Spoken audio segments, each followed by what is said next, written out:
Yeah, I'll just tell what we do, what our firm does, and then I'll pass to Abby and let her correct me on it. But this is what we do.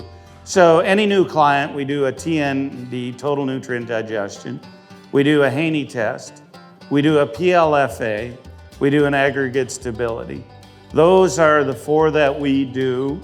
And then we do a suite of, infiltration, shovel test, taking observations, looking at biodiversity, et cetera. But that's where we establish the baseline. And it's worked very well for us. Now, that depends on when you get into some specialty crops, et cetera. But by and large here in the Northern Plains, that's all we really need to take. Now, then later on down the road, we may use some tissue analysis, sap analysis, things like that. But just the first thing is, got to get them going, do the baseline, and get them going on the principles.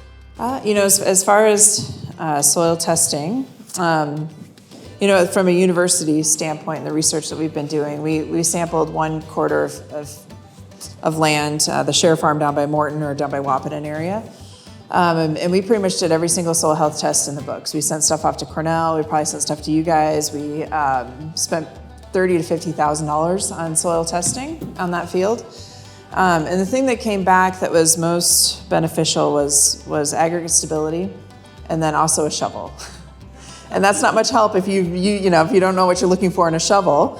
But I do think that in our case, in North Dakota specifically, that in high clay soils, aggregate stability is a really good test. We've worked with AgVice Labs here to help them calibrate and get that procedure going. The other thing in our region that we need to be aware of is salinity. If you have salts, then a lot of these things are going to be challenging and it's going to throw the numbers.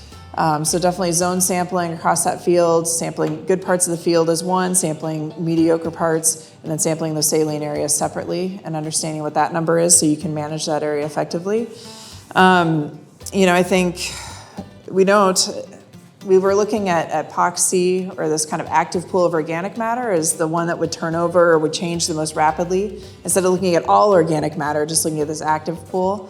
And I'm not sure that I could really interpret what that all meant for the soils or how to use that to manage something, to manage the field. But I think aggregate stability is a good one. I think you can do it in a lab. I think you can also do it visually in the field and just get an idea for how those aggregates are forming and what structure's there. And then really calibrating yourself on a shovel, finding somebody with the NRCS or with the university or another farmer mentor, somebody that can help you understand what that soil could look like, and set up really good comparisons.